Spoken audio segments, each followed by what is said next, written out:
Buenas tardes. Bueno, muchas gracias por venir. Creo que vamos a pasar un rato espléndido. Hoy es un día especial para todos los que formamos parte de este universo, del entorno del Museo Liber. Tenemos a una persona muy apreciada, Javier Lacomba, que ha publicado su segunda obra extensa. Es un novelón. Ahora vamos a hablar en detalle sobre él. En especial va a ser él mismo a quien venimos a escuchar. Y para nosotros, para Toni Zarza y para mí, pues es de verdad una satisfacción tener la ocasión de acompañar a este amigo y a este ya grandísimo escritor consagrado, además del recorrido que tiene por delante. Antes de empezar, quiero trasladar nuestros agradecimientos, por supuesto, a la Fundación Libertas 7, a esta gran casa de la cultura que es el Museo Liber, a la Fundación Banco Sabadell, a Ediciones Babylon, que ha publicado la primera y la segunda novela de Javier Lacomba, a la Fundación Ibercaja, a Gourmet Catering y, por supuesto, a Javier Lacomba por tener el detallazo de hacer la primera presentación de su libro, tal y como hizo con el anterior aquí en el Museo Liber. Y muchas gracias a vosotros, que vuestra presencia da sentido a todo esto. Antes que nada, comentar, ya que todos conocéis a Toni Zarza, él es un grandísimo lector, es una persona con una cultura extensísima, en especial gracias a todas las lecturas que a lo largo de su vida ha ido acometiendo. Como consecuencia de ello, él dirige desde hace unos años el Club de Lectura de aquí, del Museo Liber, una de las actividades que más os recomiendo que os acerquéis. Nadie mejor que Toni Zarza, buen amigo de todos y buen amigo de Javier Lacomba, para acompañar en esta presentación. Y ya presentaros a Javier Lacomba. Para quienes no lo conozcáis, pues bueno, él es abogado, él es mediador, él es profesor de fitness y de actividades musicales, él es gerente de una empresa, él es también coach de creatividad y bueno, y ante todo es una persona con un dominio del lenguaje y un dominio de las estructuras narrativas que la verdad es que nos está asombrando a todos. Por lo tanto, doy paso a Toni Zarza. Él va a dar su impresión sobre la novela que vamos a presentar. Con posterioridad daré yo mi impresión sobre la obra y pasaremos a escuchar a Javier Lacomba, que es quien de verdad hemos venido a escuchar. Bueno, pues muy buenas tardes a todos y bienvenidos a la Catedral.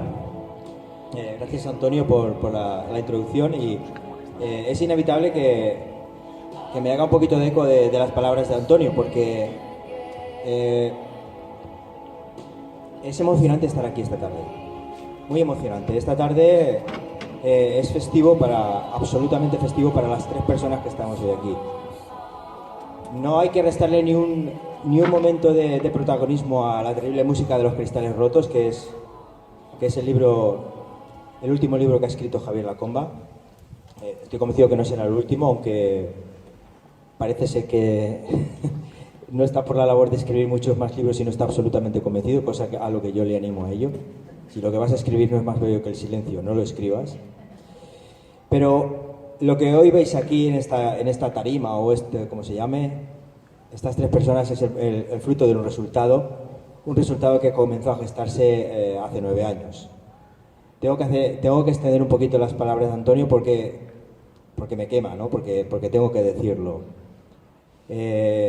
Javier, por supuestísimo, hoy estará orgullosísimo de estar ahí presentando su novela, acompañado de su profesor, de su lector y de su amigo. Pero Antonio también tiene que estar muy contento, lo sé, lo conozco.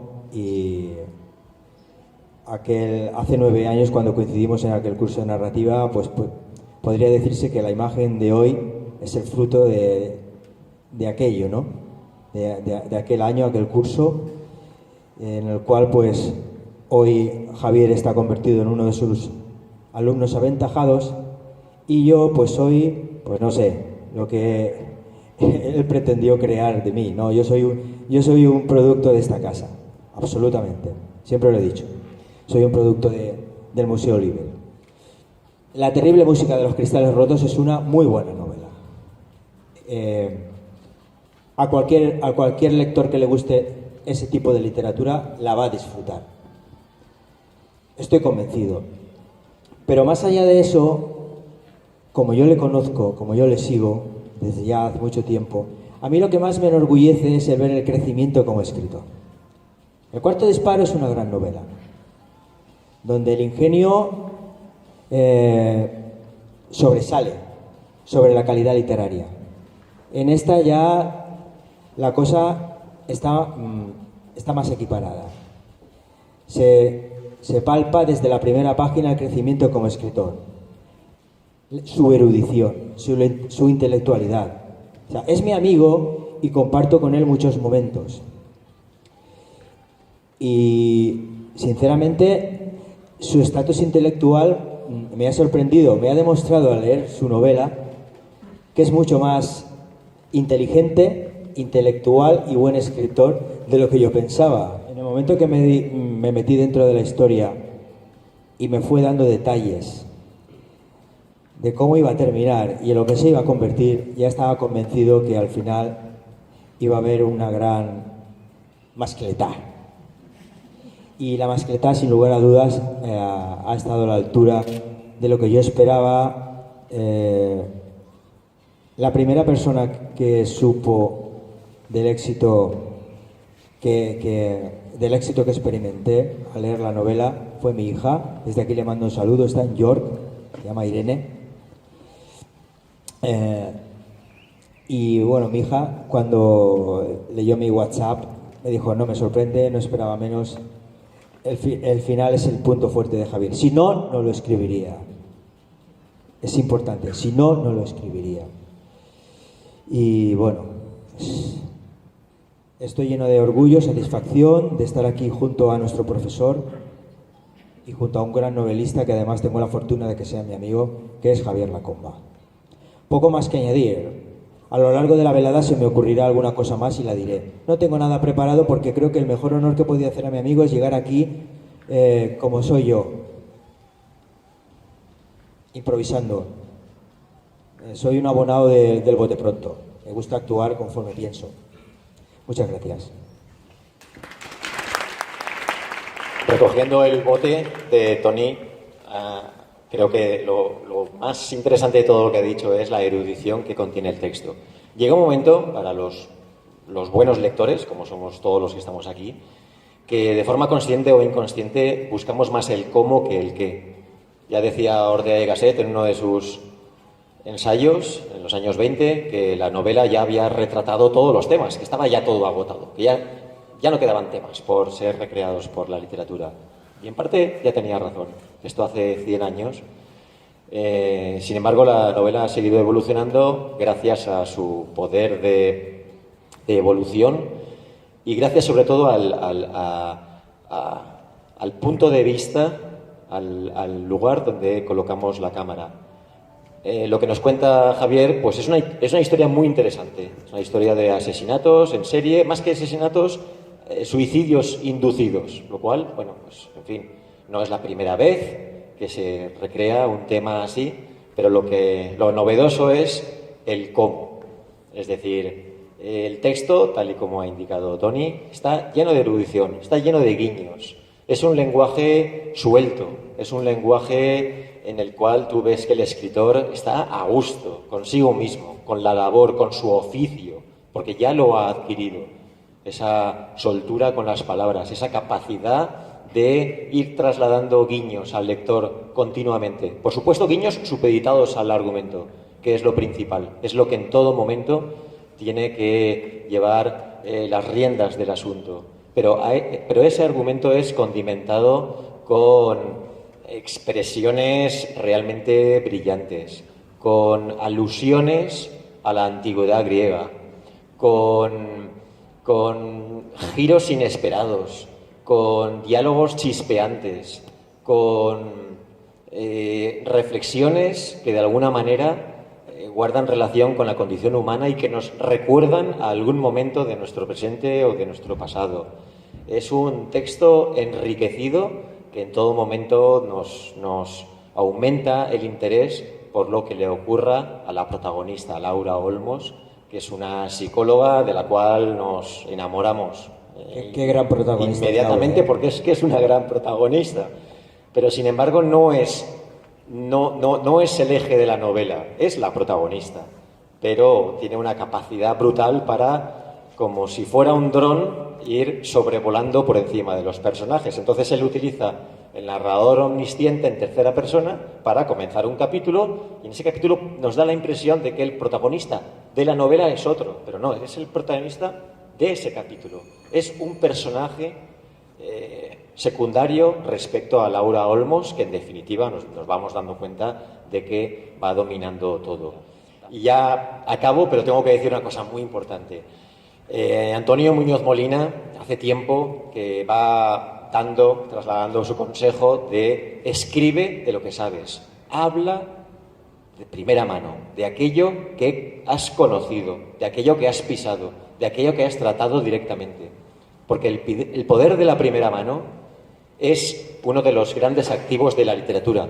Y, por contra, el no recurrir a la primera mano, a lo que uno conoce de verdad, por haberlo tratado, implica caer en estereotipos, en frases usadas, en pasajes que ya nos recuerdan a otras cosas. Entonces, en la presentación que hemos hecho de Javier Lacomba, pues cada uno de los personajes y cada una de las escenas guarda estrecha relación con lo que él es. Es decir, cuando leemos la novela, vemos que él conoce de primera mano, de primerísima mano, el mundo de la mediación, de primerísima mano el mundo de los gimnasios, de las clases, el mundo de la crítica literaria, de los juegos de rol, de los festivales de cine, porque él ha estado ahí varias veces, en Cannes, en San Sebastián, y conoce los entresijos y los espacios y los tiempos de un festival de cine. Y conoce, como no, el mundo de la judicatura, el mundo de los tribunales. Y el primer gran desenlace que tiene la novela, luego está el posterior, el que se narra en futuro, el primer gran desenlace coincide con el desarrollo de un juicio. Y en todo procedimiento penal, que suelen ser, como sabéis, muy largos, pero con momentos chispeantes también, momentos de interés, todo procedimiento penal termina con un juicio. Y el juicio es el momento en el que todo se decide y en el que todo hay que decirlo. Y en el momento en el que lo que no se ha dicho hay que aportarlo. Es el momento clave. De manera que esta grandísima novela termina con el desarrollo de un juicio en el que todos los cabos que han ido quedando sueltos, el autor los ata de manera magistral y de nuevo vemos como él controla los 1000 detalles que hay que tener en cuenta para narrar bien una investigación policial, una investigación de un detective privado, una instrucción en un juzgado, una labor de un fiscal y, por supuesto, el desarrollo de un juicio y la postura de un juez de lo penal. Con lo cual, con todos estos miembros, el resultado no puede ser mayor, no puede ser mejor. Muchísimas gracias, Javier, por escribir esta novela y por fin te damos paso. Con todos ustedes, Javier Lacomba. No esperaríais que fuese a hacer una presentación sentados, por favor. No esperaríais eso de mí, por favor. Quería empezar con una pregunta, mientras voy pasando. ¿Quién ha sentido alguna vez el impulso de crear algo? Sea un libro, sea una obra de arte. Que levante la mano. Sois muchos y muchas. ¿Y de dónde creéis que nace esa creación? Porque claro, se supone que he venido a hablaros de mi novela, pero han hablado también ellos, que por supuesto voy a hablaros un poco de ella, pero también, ¿no os habéis preguntado nunca de dónde sale todo esto? ¿Cómo se crea todo esto? Vale, ya lo tenemos. ¿Qué veis ahí? Probablemente si os gusta la bici. ¿Qué has dicho, Josep? Perdón, ¿quién ha dicho? Una clase de spinning, muy bien. Y si, de hecho, si os gusta la bici, podéis ver ahí el gráfico de una clase de spinning o podéis ver pues, el perfil de una montaña, ¿vale? Ahí, una persona que le gusta la economía, pues a lo mejor ve las gráficas de las fluctuaciones de la bolsa. O un médico puede ser que, por desgracia, vea una curva de contagios. ¿Qué quiero decir con esto? Que muchas veces cuando creamos tenemos que tener en cuenta el otro lado. ¿A quién vamos dirigidos? ¿A quién va destinada nuestra obra? Porque cada uno, y eso es lo que he intentado hacer con esta novela, cada uno, nuestras experiencias, todo lo que hemos ido atesorando en la vida, va a cambiar la forma en la que vamos a percibir lo que ese creador, y en este caso yo como novelista, pero esa pintura, esa escultura, nos está transmitiendo. La vamos a hacer nuestra. Deja de ser del autor para ser de todos vosotros. Y eso es lo que también he intentado en esta novela. En la antigua Grecia se quitaban la responsabilidad y decían que todo lo que les venía se lo inspiraban estas 9 musas.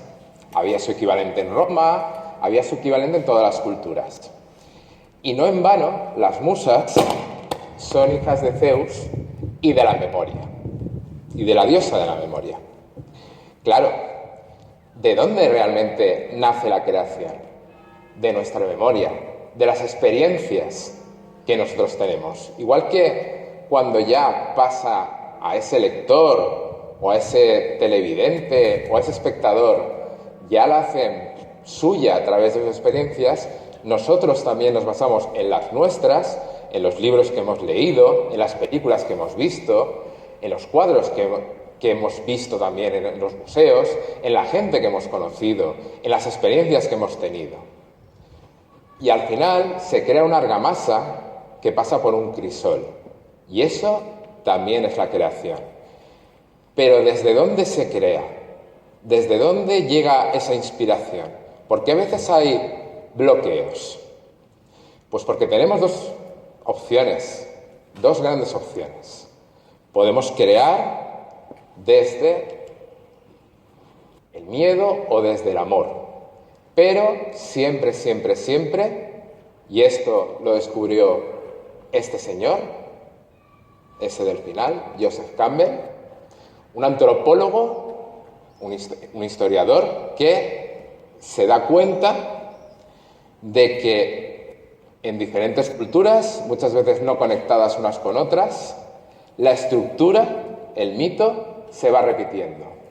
Se va repitiendo en un viaje infinito, como el que yo he hecho también como novelista.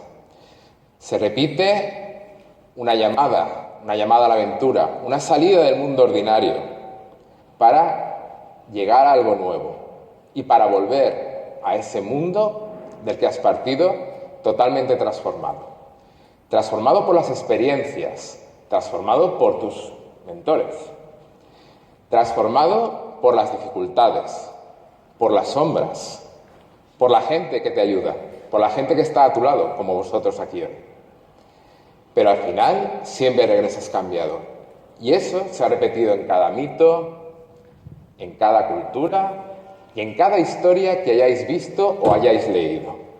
Y aquí tenéis algunos ejemplos. En Star Wars, en la Odisea, en el Hobbit, siempre, pero en todo además, en toda la historia, como os digo, se repite en mayor o menor manera, también en la mía, ese viaje. Solo que en mi caso, y eso también es bueno, no es el viaje del héroe, sino que es el viaje de la heroína, como veremos después. Carl Gustav Jung habló del inconsciente colectivo. Esa, por decirlo de alguna manera, biblioteca de la que todos dispondríamos por el atesoramiento de experiencias a lo largo de la historia, en la cuales símbolos determinados se van repitiendo y son guardados ahí para que nosotros podamos acceder a la hora de crear. Y como os decía antes, y os he adelantado antes, hay, entiendo yo, lo podéis llamar inconsciente colectivo, lo podéis llamar biblioteca. Hay dos maneras, dos pasaportes, uno malo y otro bueno, a la hora de acceder a esa creación. El primero, como os decía antes, es el miedo. Ahí lo tenéis.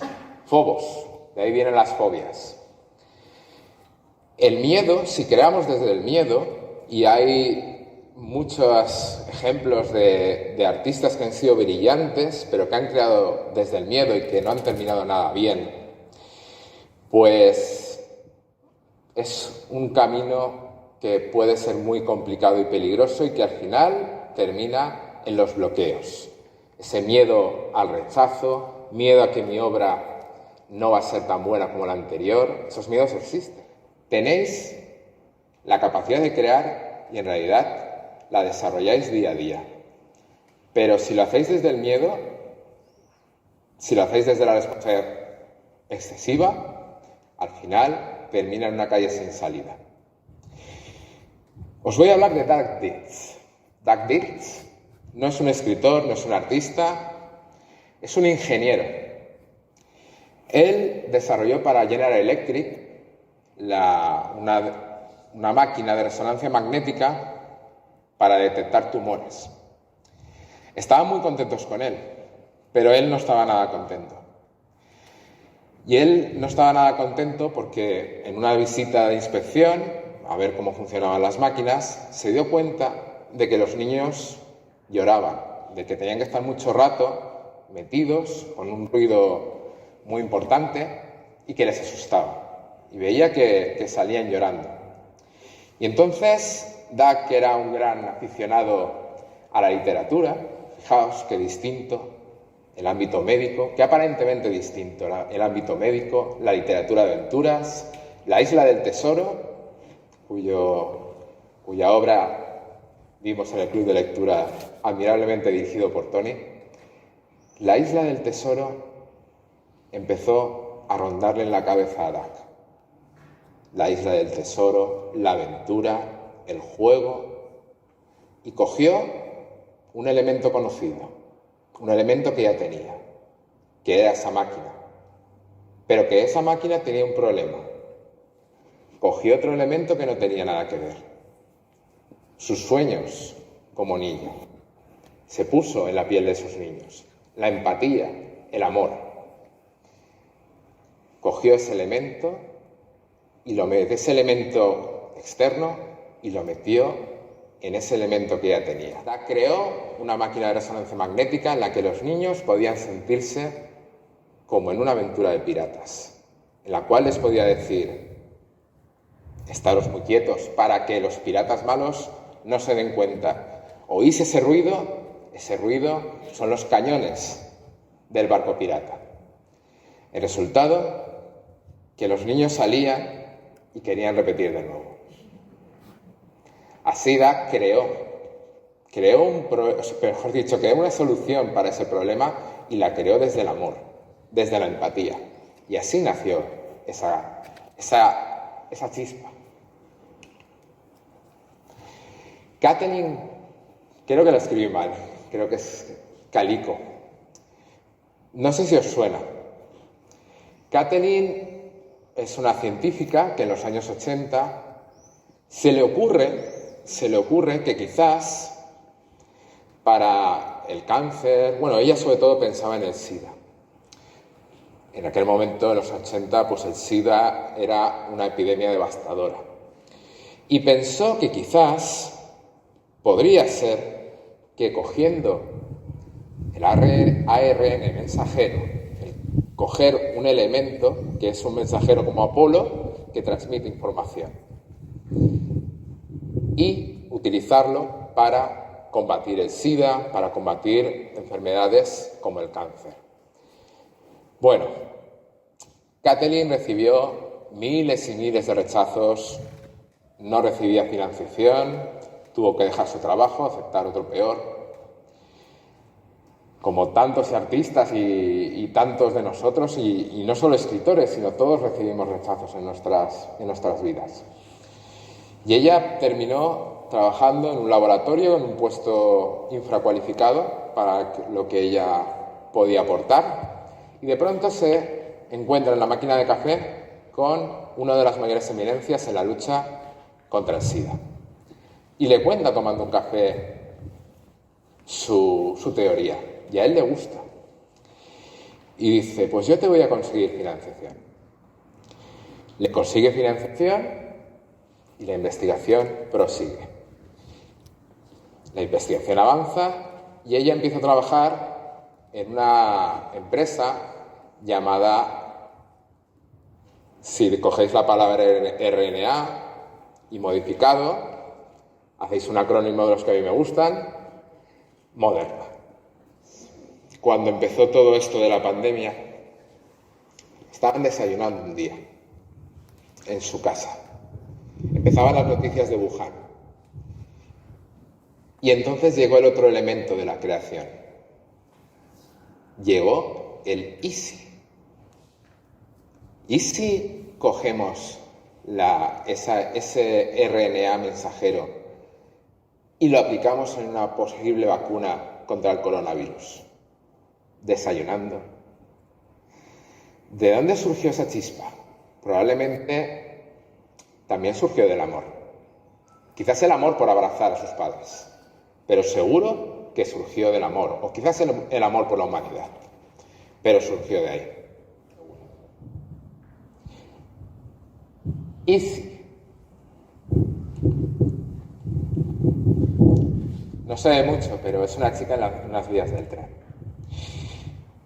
No sé si sabéis que hay al año aproximadamente en el mundo 1 millón de personas que se quitan la vida. 1 millón de personas que se quitan la vida. Por desgracia, hay algo dentro de ellas que hace que esas personas consideren que no tienen otra alternativa. Igual que dentro de nosotros tenemos todos los recursos para sanarnos, también tenemos todos los recursos para lo contrario. Y por desgracia, puede llegar un momento en que una persona se sienta en una cárcel tal que no vea que hay otra salida. Siempre hay otra salida, pero hay gente que no lo ve, por desgracia. Y ahí surge el primer ¿y si? ¿Y si hubiera alguien que aprovecha, igual que hay gente que como hemos visto, cura desde la empatía, desde el amor? ¿Y si hay alguien que utilizara esos miedos, esos demonios internos que todos tenemos para matar, para hacer ese empujón?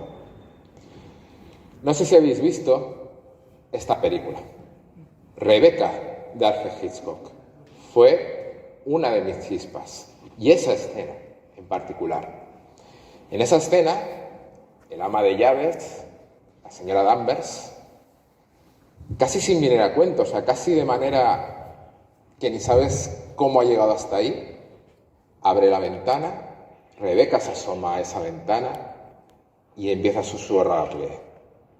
Ante la fascinación de ella, que ya está desesperada por todo lo que está ocurriendo, nota su fascinación por el vacío y le dice, ¿ves? ¿Sería tan fácil? No tengas miedo, le susurra. Y si no llega a ser porque hay una bengala en el cielo, probablemente ella se hubiera tirado, simplemente por unas palabras susurradas. Por desgracia, en este mundo tan globalizado, en este mundo tan economizado, e incluso la muerte, el asesinato, se ha visto afectada por esa globalización, por ese, digamos, mercantilización, por desgracia, de lo oscuro.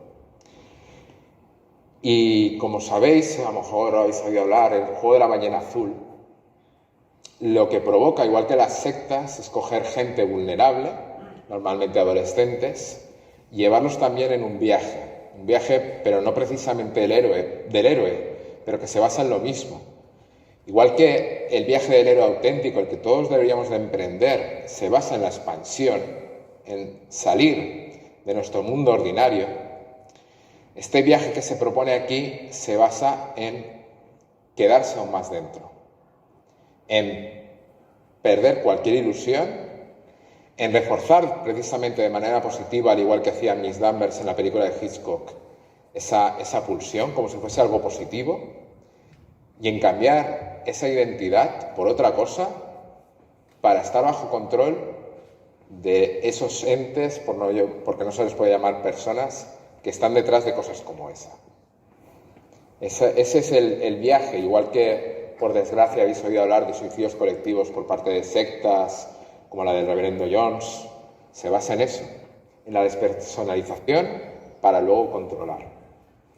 Y tenemos que estar muy alerta ante ese tipo de cosas.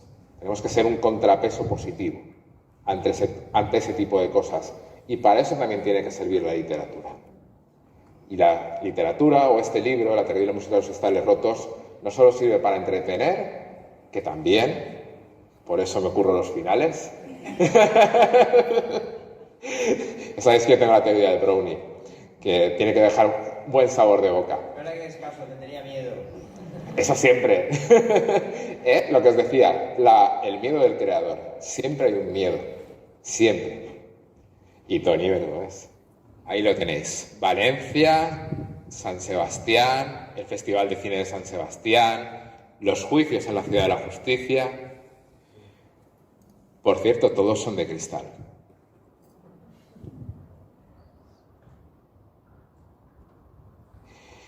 Y al final se trata de eso, de que yo como autor os lleve en ese viaje a vosotros también.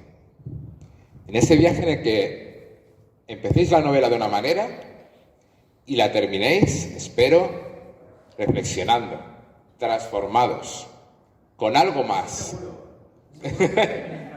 Pero bien transformados. Y al final es eso, tiene que ser un rompecabezas, un laberinto, pero que todo encaje. Y sobre todo, el final. Y la incertidumbre. Y la incertidumbre. Y por supuesto, que os quedéis satisfechos, pero con ganas de más. Por cierto, ahí me tenéis, abogado, coach de creatividad y escritor. Por si no me habéis visto bastante, ahí me tenéis. Por supuesto, lo que es muy importante para mí, tengáis la profesión que tengáis, queráis escribir, queráis solo leer, seáis médicos, científicos, abogados, no abogados, mediadores, seáis lo que seáis, médicos, cualquier cosa. Nunca, nunca, nunca dejéis de crear. Nunca digáis no al desafío de que haya algo nuevo. Y siempre, siempre, siempre hacedlo igual que Doug Dietz, o igual que los que crearon la vacuna que afortunadamente parece que nos va a salvar. Hacedlo siempre desde el amor y la empatía. Y jamás, jamás, jamás desde el miedo. Será el mayor favor que me podáis hacer junto con comprar mi novela. Muchas gracias.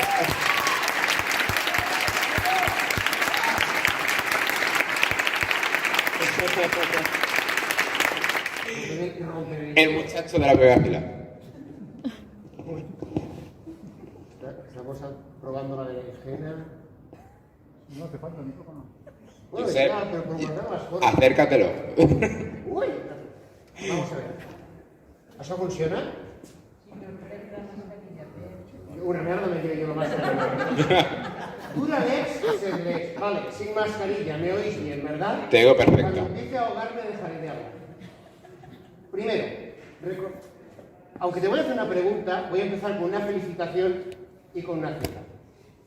John Ford decía, cuando le preguntaron cuál es su película favorita, que nadie renuncia a una de sus hijas porque tenga los pies planos. Recordemos, esta no es tu segunda novela, es la tercera. Te corrijo, es mi segunda novela extensa. Vale, segunda novela extensa. Soy abogado, tío. Pero sobre todo, hola, igual que creo que se me oirá mejor sin micro. Eres un gran escritor de relatos, que no sé por qué se consideran un género menor. Yo no lo considero un género menor. Entonces, algo que me ha llamado la atención de tus tres novelas, como Plutón, Planeta Enano, Vale. Planeta, Sí. género zombie, ucronía, novela negra. Sí. En tus relatos no he leído dos que sean del mismo género. Por desgracia, en el siglo XXI los escritores se dedican a una sola rama de la literatura y perdemos el concepto del polígrafo y sobre todo del contador de historias. Me da la impresión, y quiero felicitarte por ello, que tú eres un contador de historias. Sí, me considero. Por lo tanto, ¿con qué te vas a atrever en la próxima? Vale, te voy a dar las dos siguientes. No una, dos. La siguiente que estoy escribiendo, que la tengo muy avanzada porque yo no paro, es, porque me apetecía mucho hacerla, la segunda parte del Cuarto Disparo, la quinta misión, porque me apetecía mucho terminar esos años 60, en el 69, Charles Manson, la llegada del hombre a la luna. Ya sabéis que es una ucronía, entonces habrá cosas que cambiarán y habrá cosas que no, y parte del suspense es saber qué sí y qué no. Y me quería atrever para la siguiente, por eso, porque soy un contador de historias y me encanta cambiar de género, con la novela histórica pura, una novela en la antigua Grecia. Concretamente, me gustaría centrarme en el engaño en la batalla de Salamina a Jerjes y mezclarlo con el tema del teatro clásico. Vamos, ahí serían varios elementos, la mitología, y esos son mis próximos proyectos. A partir de ahí veremos. Entras en Google y pones la TER, lo primero que sale es el enlace a Amazon de tu novela. ¡Toma ya! Me alegro mucho, Josep, muchas No voy a gracias. descubrir porque he probado para comprar. No puedo todavía, aún no está en digital. No, aún no está en digital. Todo llegará, todo llegará. Adelante, muchacho. A mí si hay algo que me enorgullece de ti, lo que comentaba antes, es la evolución como escritor. Y si hay algo también de lo que me enorgullezco es de haberte dado a conocer a John Williams. Hombre. Otra vez acaba de desculpar. Y me gustaría preguntarte, porque esto que nos une aquí, esto que nos conmueve, esto que nos llena, es algo que está en continua evolución, ¿no? Entonces me gustaría preguntarte, aunque yo lo sé, me gustaría que se lo dijeras aquí a todo el público aquí presente, que es multitudinario y me alegro un montón. ¿Qué ha supuesto para ti en tu vida sobre todo como escritor, conocer a John Williams y haber leído sus novelas? Bueno, pues John Williams para mí es también un contador de historias. John Williams, por si no lo conocéis, es el autor de una novela que se llama Stoner, que es una experiencia vital de un profesor universitario. Luego tiene otra novela que se llama Dawson Creek. ¿Cómo se llama? Butcher, perdón. Esa es una serie, Dawson Creek. ¿Veis las autopistas cerebrales como Butcher Crossing? ¿Vale? Que es una novela, digamos, iniciática, pero que un poco su ambientación es en el antiguo oeste. Y luego tiene El hijo del César, que es una novela epistolar ambientada en la antigua Roma, ¿vale? Entonces, como veis, es un poco lo que decía Giuseppe y yo intento, que sean tres géneros que no tengan nada, son tres géneros que no tienen nada que ver. Y, por cierto, también tiene una primera novela un poco desconocida, que se llama Algo de la noche, no recuerdo ahora. Y, por cierto, esa nos queda pendiente. 4 novelas, 3 obras maestras. Exacto, o sea, pero además con gran honestidad, porque él luego lo dejó. Consideró que no tenía nada más que decir. Yo no sé lo que haré después de la de Grecia. En este momento considero que después de la de Grecia a lo mejor no tengo nada más que decir, pero John Williams si escarbáis un poco, él está ahí, igual que estoy yo en mis novelas, sea del género que sea, o sean distintas, o estoy yo también en mis relatos. Y eso me parece la mayor honestidad que puede tener un escritor con sus lectores. Y consigo mismo, por cierto. Es decir, para repetirme, que eso le pasa a muchos autores que repiten la misma novela una y otra vez, que puede ser muy buena, pero es la misma novela una y otra vez. Entonces, él consideró que para repetirse no valía la pena. Porque él vivió de eso, o sea, no es que dijeras... pues puede ser que yo me encuentre en esa misma tesitura dentro de 2 novelas, o a lo mejor no, si veo que hay algo de lo que de verdad me merezca la pena escribir y puedo aportar algo nuevo, como decía Joseph Campbell, una máscara nueva, pero que realmente sean mis esencias, pero que realmente para el lector le llegue de manera distinta, lo haré, y si no, no lo haré. Y a mí esa honestidad, aparte del disfrute de sus lecturas, es lo que me ha regalado John Williams. Y la posibilidad de que mi carrera, digamos, como autor esté enfocada en esa misma perspectiva. Lo que pasa es que aún queda tiempo y quién sabe lo que va a ocurrir después, ¿vale? Pero hoy en día sí que me lo planteo como algo posible, que eso también ocurra así. ¿Más preguntitas? Yo tengo una pregunta, ¿no? A ver, estábamos hablando del argumento, que es fantástico, ese mosaico de situaciones que haces y tal. La forma en que lo cuentas. Pero luego están los personajes. Entonces, dentro de los personajes, a mí me ha encantado Laura Olmos, bueno, esa dicotomía entre ella es psicóloga, se supone que los psicólogos, los psiquiatras, pues bueno, esto va dedicado a María Vicenta Procara. Se supone que deben tener un control, ¿no?, de su vida, porque ellos son profesionales de decir a los demás qué tienen que hacer en casos de conflictos personales, familiares, etcétera, etcétera. Y aquí lo narras muy bien. Si alguien sufría TOC, sabía lo que tenía que hacer. Sobre Laura Olmos. Agorafobia, dice usted, por supuesto, estudiemos los mecanismos de evitación. Sabía de la utilidad de la psicología en millones de casos. Pero una parte de ella no podía evitar sentirse como un médico que receta un paracetamol, sean cuales sean los síntomas que le relatan, todo por no salir de su propia zona de confort. Porque cada persona es un organismo complejo, no solo a nivel celular, tal, y describes muy bien, ¿no?, esa dicotomía. Y comprendemos perfectamente a Laura y nos enamoramos de ella y vamos de la mano donde ella vaya, ¿no? Y luego están los malos. Luego está también Iñaki, el vasco. Comprendemos perfectamente. Ha salido de la cárcel, su nuevo proyecto de vida, cómo va al gimnasio y empieza a golpear y cada golpeo le van surgiendo los conceptos que los quiere relacionar.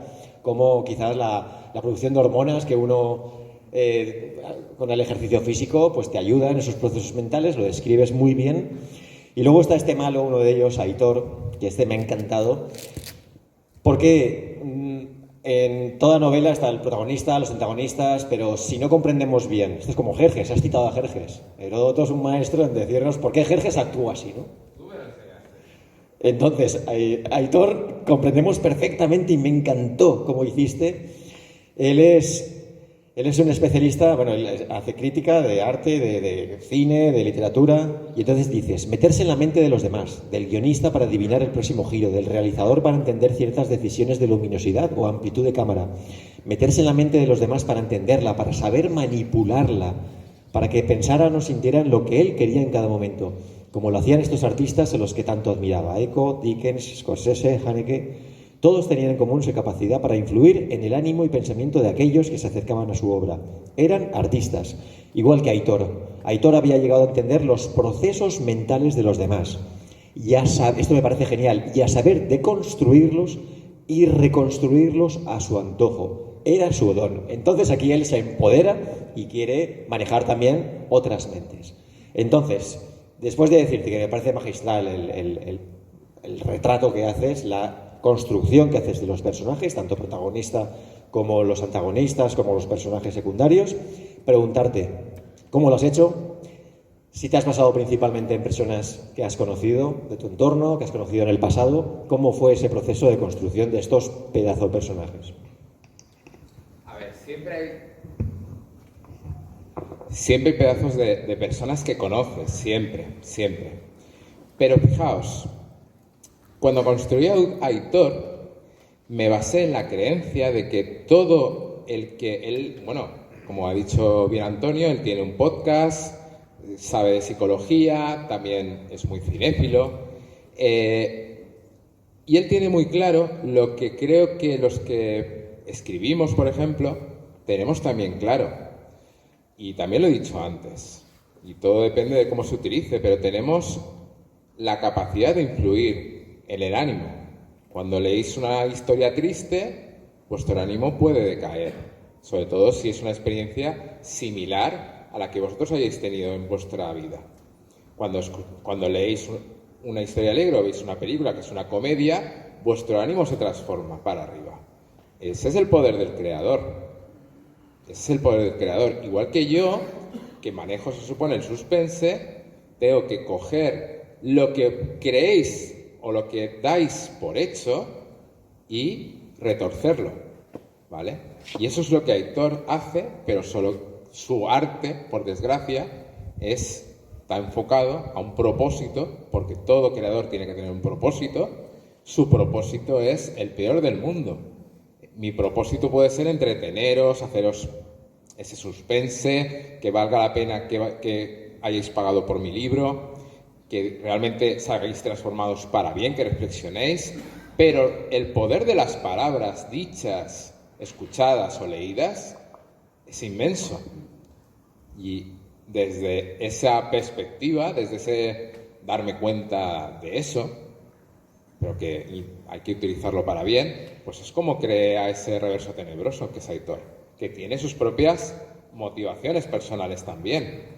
O sea, aunque sea un súper malvado, también tiene sus motivaciones, cosa que podamos entender o no podamos entender, pero sí que procuro que todos mis personajes tengan una motivación que podamos, si no compartir, por lo menos entender. Javier, Buenas. me está encantando tu exposición y bueno, yo quería comentarte, aparte del amor, de la empatía y del servicio a los demás y de la alegría también, que bueno, de alguna forma sirve para crear. Mi pregunta concreta es, ¿cuál ha sido tu musa principal o fuente de inspiración, aparte de todo lo que acabas de decir? Muchas gracias. Mi fuente de inspiración. Mi fuente de inspiración es la vida en general. La vida. Esa es mi fuente de inspiración. Lo que vivo, lo que experimento, lo que recuerdo. Y hay veces que ni siquiera soy consciente de la fuente exacta. Hay veces que muchas veces lo recuerdo, las experiencias se nos quedan ahí guardadas en algún lugar y en el momento justo nos vienen. Era esa musa que susurraba, pues en realidad son esas experiencias, esos recuerdos. Por eso decía antes que no en vano los griegos no daban puntadas sin hilo, no en vano eran hijas de la memoria, esas musas, porque efectivamente las pare la memoria. No daban puntadas sin hilo los colegas. O sea que... a que no daban puntadas sin hilo, ¿eh? Más preguntitas. Aseguras entonces que todo escritor en su obra pone mucho de sí mismo. Todo. Gracias. Gracias. Sí, sí, lo pone todo. Estoy pensando en los autores que leo. Gracias. Nada. Me gustaría apuntar algo respecto sobre eso que acaban de comentar y que la señora acaba de acertadamente apuntar. He leído algún artículo en el cual se dice que los escritores, o más en concreto los novelistas, son unos grandísimos embusteros. A ver, yo no he conocido personalmente a ningún novelista famoso. Sí que he conocido a grandes novelistas, como por ejemplo Javier, y Antonio, y Josep, y Sebastián Roa. Y la verdad es que en absoluto... Y Raúl Borrás y Margarita Quesada y Eva Lucía Bayarri, etcétera, etcétera. Bueno, la verdad es que cuando los he leído, los he visto absolutamente reflejados. Yo no sé cómo se atreven a decir que son unos embusteros. No lo sé. Antonio es el protagonista de su novela. Y leer las novelas de Javier Lacomba es leer cómo es él. Es inevitable. Leer Layos es escuchar a Josep Asensi. ¿Alguien de aquí no ha leído El lamento de Crisipo? ¿Alguien de aquí no lo ha leído? Por favor, cuando salgáis de aquí, buscadlo. Ponedlo en Google. El lamento de Crisipo es el lamento, ¿no? Josep Asensi. Por favor, leedlo. Y recapacitad. Haceos un favor. Y os daréis cuenta como life is good, la vida es bella. Bueno, pues ¿alguien más tiene alguna pregunta? Buenas tardes. Amparo y yo sí que conocemos a un novelista famoso, que es Javier Lacomba. Bueno, ¿qué clase media? De reparto. Entonces, es famoso y además nos sorprende muchísimo, por lo menos a mí, me sorprende muchísimo que siempre tengas tanta energía, que siempre transmitas tanta alegría. El Cuarto Disparo a mí me encantó, este todavía no lo he leído, estoy convencida que me va a gustar muchísimo, pero bueno, todavía tengo que leerlo. Pero, entre tanto erudito, yo lo que quiero saber es ¿cuántas horas duermes y qué es lo que comes para que seas tan alegre y transmitas tanta energía? No, viene de serie. Viene de serie. Y la energía ni se crea, o sea, solo se transforma, ni se destruye, solo se transforma. Y también la dais vosotros, ¿vale? Esto se recoge, se devuelve, se recoge, se devuelve. Y al final es así, es un ciclo continuo, como el viaje que decíamos antes. Pero muchas gracias, Teresa. Javi, enhorabuena, felicidades y te queremos. Gracias, muchísimas gracias. La muchacha de... Ah, vale. Hola, Javi. Bueno, enhorabuena por todo y sí, es temporal. Y por esa presentación que has hecho hablando del amor y el miedo a la creatividad. Y quería preguntarte, cuando identificas ese miedo y hablas con él, ¿qué te aporta de positivo? Pues mira, con todo esto que me estás diciendo...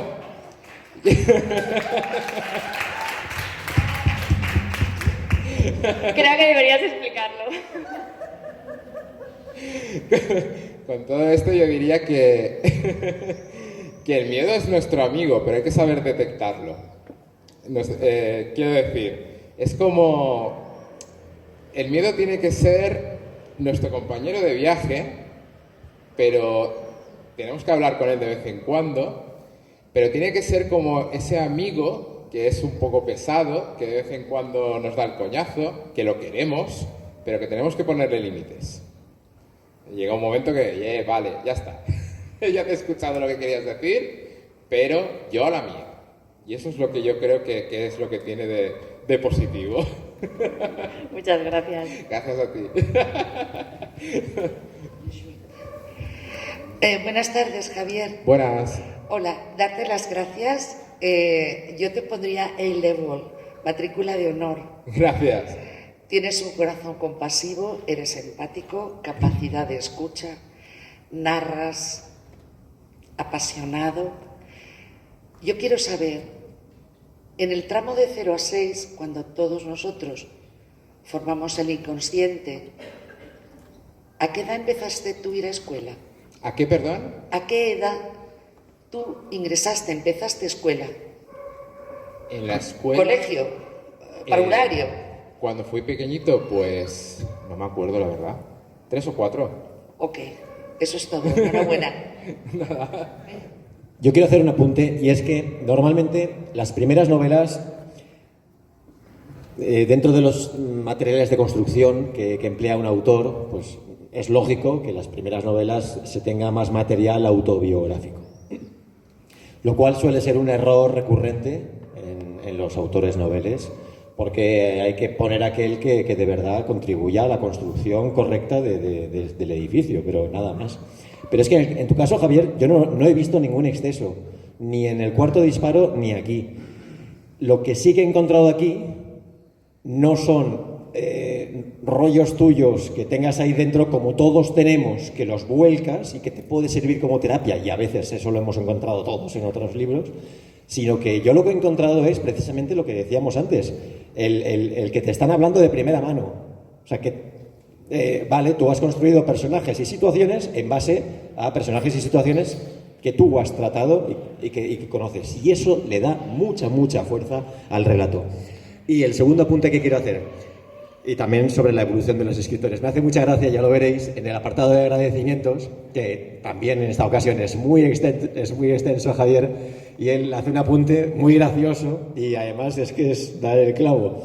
Y es que los escritores, conforme van publicando novelas, el apartado de agradecimiento se va reduciendo y eso no puede ser. ¿Qué pasa? ¿Que ya no eres tan agradecido como al principio? Entonces, eso es verdad. También hay que matizar que, bueno, que uno no suele recibir tanta ayuda en la segunda, en la tercera, en la cuarta novela como en la primera. En la primera los apoyos son mucho más fuertes, tanto como en todos los aspectos. Es lógico que tengas menos gente que agradecer, pero estoy totalmente de acuerdo que no hay que dejar de ser agradecido jamás, y tú desde luego lo eres. Pero creo que, como dice Antonio, nunca hay que perder ese agradecimiento, llegues a donde llegues. Muy bien, pues vamos a ir finalizando. Me voy a levantar porque es que me quema. Yo no estoy acostumbrado a estar sentado y diciéndome a la gente.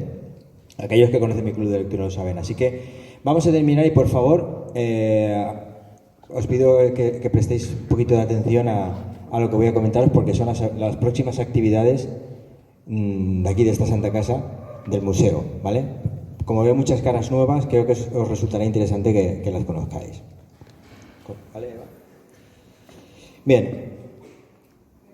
Como le he comentado antes aquí a la señora, tenemos un grupo de WhatsApp en el cual, facilitando vuestro número de teléfono, absolutamente de forma anónima, nadie se enterará de ese número de teléfono, recibiráis información sobre todos los eventos culturales que se realizan aquí, en el museo. Bien, es el 75 aniversario de la Fundación Libertad 7. No digo nada más que cuando salgáis, a la izquierda tendréis un mural. Echadle un vistazo. Buscadme, yo estoy. A ver si me encontráis. Os reto que lo hagáis. Bien. Voy a leer con arreglo al orden que tengo aquí, ¿vale? El 15 y 16 de mayo tendremos la DIM. El sábado a las 11 horas, perdón. El sábado tendremos a las 11 horas Tai Chi.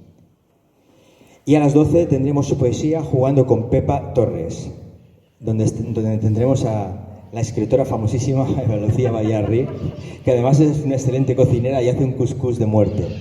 El domingo, a las 11:30, tendremos el taller Capitán Romanos, con Merche San Martín. A las 11:30, baile fitness, con Javier Lacomba. Que bueno, yo sabía que le pegaba al zumba, ahora es baile fitness. No sé, algún rollo tendrá por ahí, algo...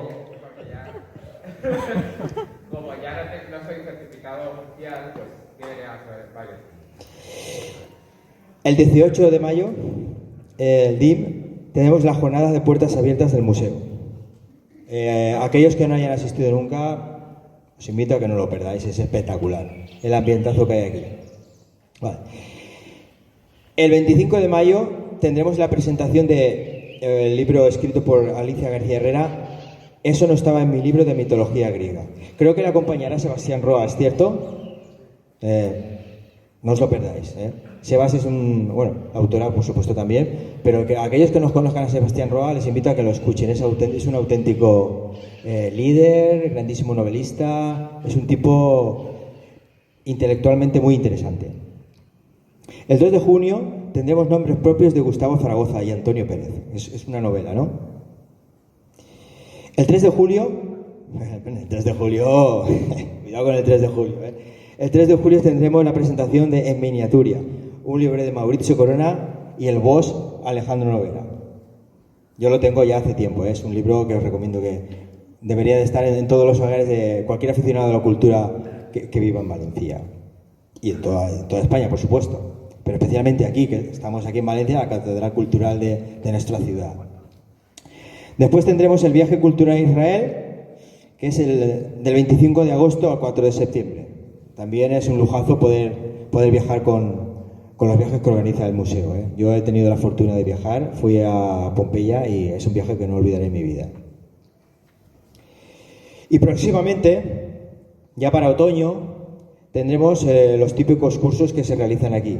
Tendremos un curso de Roma, que lo impartirá Alejandro. Tendremos un curso de mitología, que lo impartirá Alicia García Herrera, la autora del libro este que se presentará en breve. Tendremos un curso de mujeres en la historia, impartido por Marina Márquez. El curso de narrativa del Brod, de Antonio Penades, que es... Bueno, pues aquí podéis haber visto los resultados. Yo estoy aquí dirigiéndome al público con un micro en mano y tendréis aquí a su alumno aventajado. O sea, es un curso que da sus resultados. Y después también tenemos el taller de literatura impartido por Sebastián Roa. Yo creo que es interesante, ¿no? Y otra cosa quería comentaros. Al salir tenemos una urna ahí en la cual pues se acepta cualquier tipo de donativo, porque este tipo de actos y eventos no se mantienen del aire. Cualquier donativo es de agradecer. Así que, dos cositas. Llevaos el libro y dad un donativo, por favor. ¿Os ha gustado? Muchas gracias. Una cosa, perdón, que no me las he apuntado. El día 9 de junio tendremos el próximo club de lectura de la Catedral.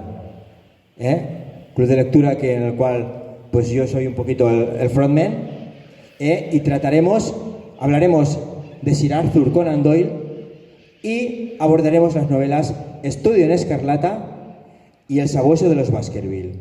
Aquel que no haya estado, que venga, y si no le gusta le invito a que me tire tomates, pero os invito a que vengáis y probéis. Creo que os marcharéis de aquí ciertamente sorprendidos. Muchas gracias a todos. Y llevaos el libro.